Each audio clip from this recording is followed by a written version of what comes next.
There's a singer everyone has heard, aloud, a midsummer and a midwood bird, who makes the solid tree trunk sound again. He says that leaves are old and that for flowers. Midsummer is to spring as 1 to 10. He says the early petal fall is past. When pear and cherry bloom went down in showers, on sunny days a moment overcast. And comes that other fall we name the fall. He says the highway dust is over all. The bird would cease and be as other birds, but that he knows in singing not to sing. The question that he frames in all but words is what to make of a diminished thing. Frost is in like a whole nother world. His poems tend to put forward a more philosophical and moral questions, and he often references nature in order to do this. And the Ovenbird, the theme that Frost expressed is that life is too short and lived every day to the fullest.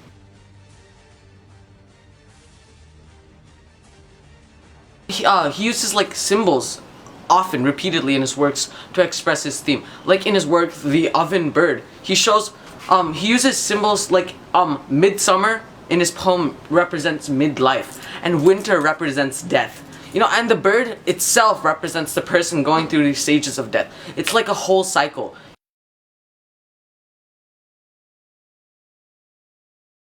Frost uses lines and stanza breaks to relate back to his theme, and Frost, he constantly uses caesura, continuing the sentence even after one and even two lines, and this gives a rapid and fast-paced feeling to the reader, and it makes the poem go by much faster. And Frost uses this to relate to the theme that life is too short and that it goes away too fast, just like this poem.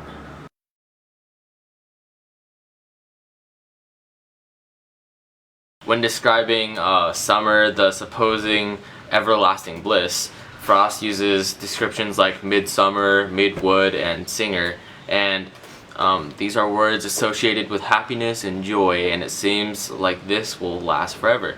And time can be used for unnecessary activities as well, but then all of a sudden Frost uses dark and haunting descriptions like cherry bloom went down in showers on sunny days, a moment overcast, or like highway dust is overall. This word choice is very looming, and all of a sudden, and suddenly, like all the time of happiness is lost for the bird.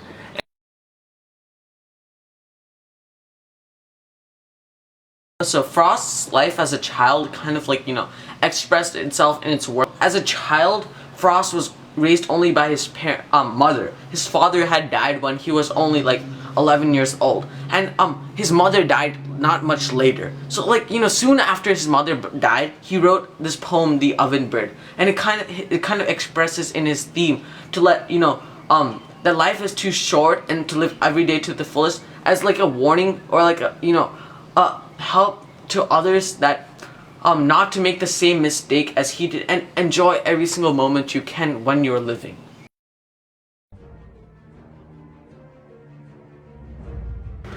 The farmhouse lingers through a verse to square with the new city street it has to wear.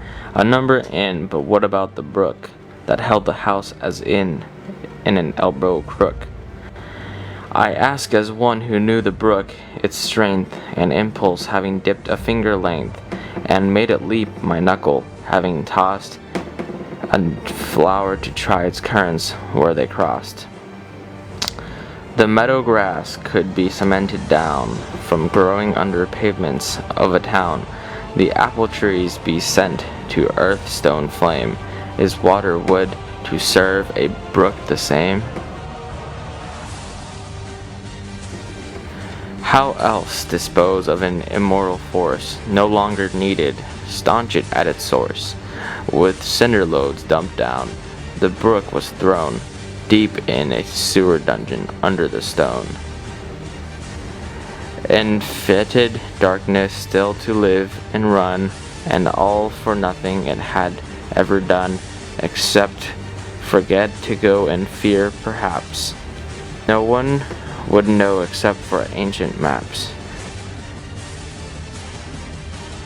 that such a brook ran water, but I wonder if from its being kept forever under, these thoughts may not have risen that so keep this new built city from both work and sleep.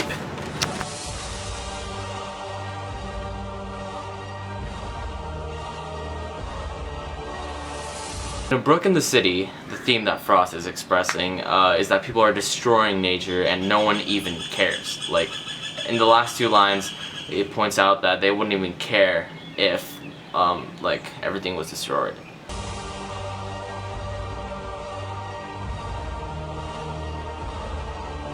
And the symbols in this poem is that the farmhouse and the brook represent the nature and a happier and a more simpler life that people led back then. And the whole entire transformation from the brook to a new built city represents the change that is happening in our world, where no one is satisfied and wants to continue expanding and building, and in the meantime perversely destroying nature. And the sewer dungeon, it represents the messed up version of life we have preferred to the beautiful and simple life with the brook. And Frost uses symbols like the brook and its transformation to express his theme, and that people are destroying nature and no one even cares.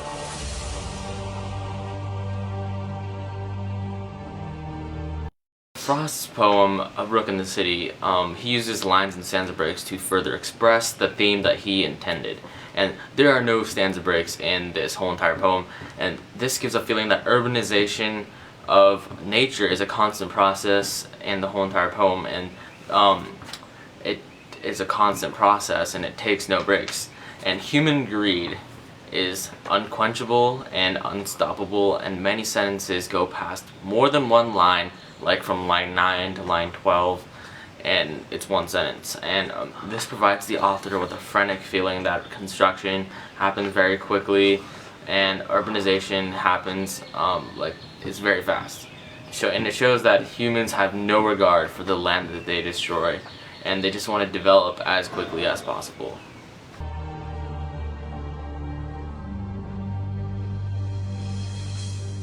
And like imagery to like previous themes and like stuff. You know, like in The Brook in the City, it was like a poem I read in school.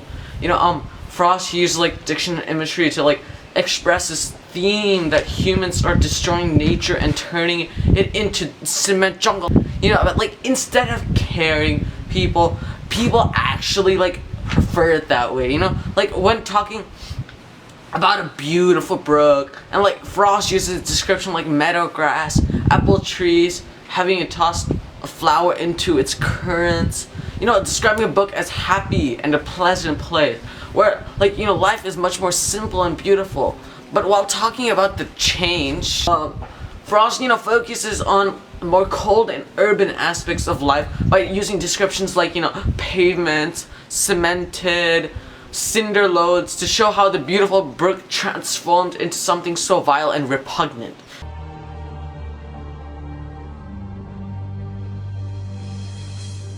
So Robert Frost, he wrote this poem to on his view of the greed of man and how men are destroying nature. And what Frost wrote in this poem is what the outside world was experiencing at this point of time. He wrote it in the early 1920s, and that was a time when people were experiencing an industrial evolution and urbanization, and people at this time were greedy. And Frost wrote that into the poem, and how a simple stream could become so polluted, and it shows how man's greed is endless.